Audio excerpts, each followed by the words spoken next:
Mark 9 verse 2. Are you there?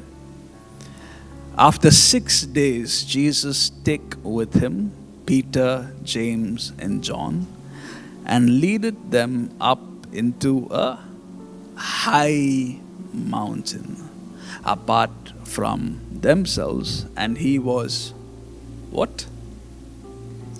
Transfigured before them. Jesus takes Peter, James, and John and leads them into a high mountain. There is something about our God, Jesus. He likes mountain tops. There is something about Jesus. He likes high places. And this is also the generosity of Jesus.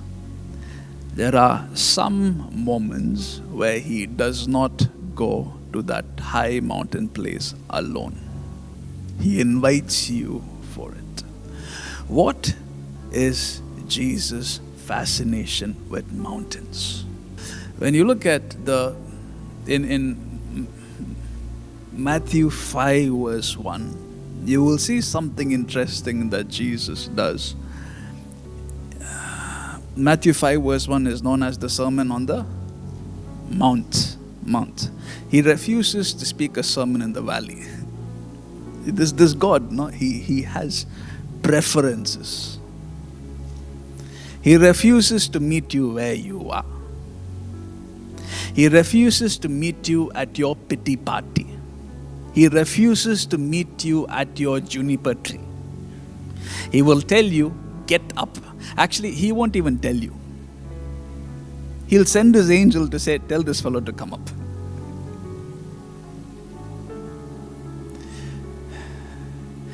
This is a painful truth that I've had to learn.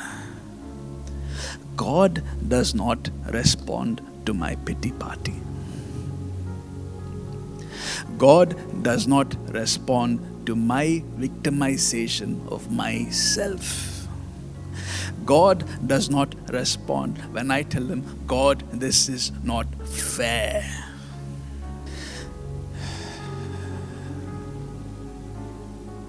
He will wait for us until we wake up, until we decide enough is enough. This is the thing about, even if you tell me you see God as a father and not yet as a king, even if you see him as a father, he will not run behind the prodigal. Because your Father in heaven is secure at who he is. So he will stand by the gate, longing for his prodigal to be back. And the moment he sees the prodigal at the distance, the first thing he does is he sends the servants.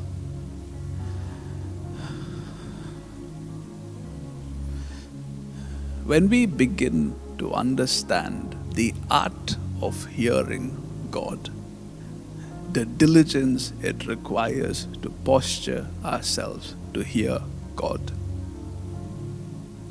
we will come to understand that discouragement is a distraction.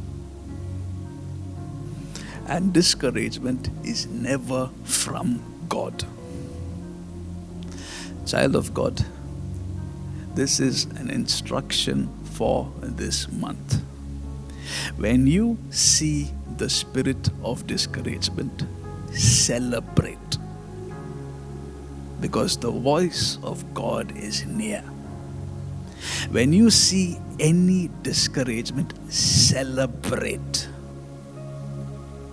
Because you know what is next before you is a journey up the mountain. I see a high mountain and I see the Lord inviting us. Refuse the spirit of discouragement, and I declare by this word, discouragement will not be your portion. Whenever you see any discouragement, be it because of a person, be it because of a mail you get, be it because of something you see not working, tell yourself, this is only a distraction to my mind. What did I say? When you see a sign of distraction, tell yourself, when you see a discouragement, tell yourself, this is only a distraction to my mind. This is sent so that my spirit is not on fire. This is sent so that I would just rest and wait for things to happen. This is sent so that I make peace with the sluggards in the land. Because Jesus cannot take you up the mountain if discouragement has defeated you.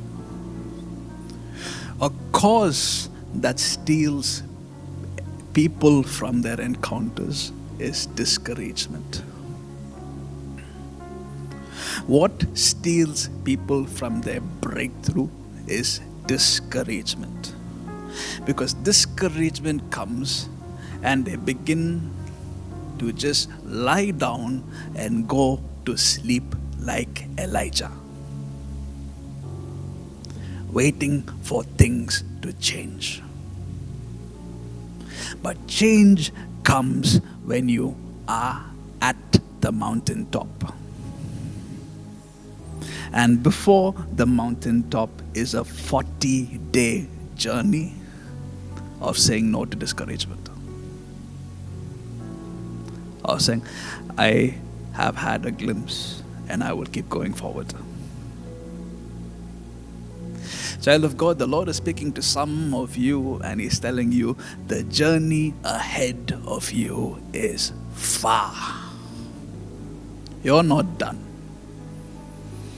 There is an abundance of fruit that your hands have to build. Your vineyard has to be fruitful. Jesus takes time to always position Himself up a mountain. When you see Matthew chapter 5, verse 1, before He begins to teach, He takes time to climb. He takes time to sit in a comfortable place. Then the disciples draw to Him. He doesn't randomly go to places and He doesn't randomly begin teaching. Our Jesus had style. He looked for the biggest pulpit in the land. He wasn't going to the streets. He said, where is the most traffic? And He stood there and people came to Him. His ministry was not based on where people are. No. Jesus was never led by the needs of people. This is a hard truth the church today must learn. In fact, it was the opposite. When you read the book of Mark chapter 1, the disciples will come and tell Him, there are many people that are looking for you. They'll just say, let's go to the next city.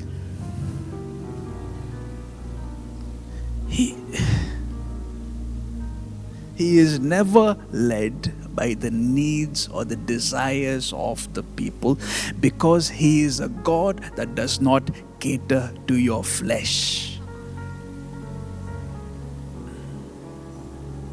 That's why, as children of God, we must take effort to find where Jesus is. Turn to your neighbor and say, the mountaintop will never be your couch. Because our God is an expert at mentorship. When you cry, He will stay away from you. He'll say, I'll wait for this person to stop crying and rise up as a warrior. I'll wait for the moment until they say, God, I'm going to change. Let me know what are my marching orders. Because the day I change is the day change happens. The day I change is the day breakthrough happens. Today you have come to a mountain. You have come to a mountain. The day of change begins today. I have a question. When Jesus goes up the mountain, there are how many people did Jesus take up the mountain? 3. How many are left? Basic max. What is 12 minus 3? 9. 9. Why on earth are 9 below the mountain? Why are they not seeing that the fact that these 3 are going up means I am missing out? This is when you begin to understand a very unconventional truth. Not everyone is the same. We are all not equals. Can I say it? Jesus has preferences. Why are 9 disciples down the mountain arguing with religious people? What are they missing out? What happens when you argue with religious people around you? What happens when you begin to argue with people who speak ill of any man of God?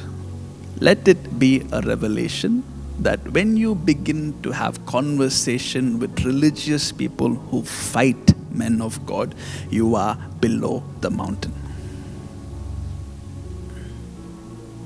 Child of God,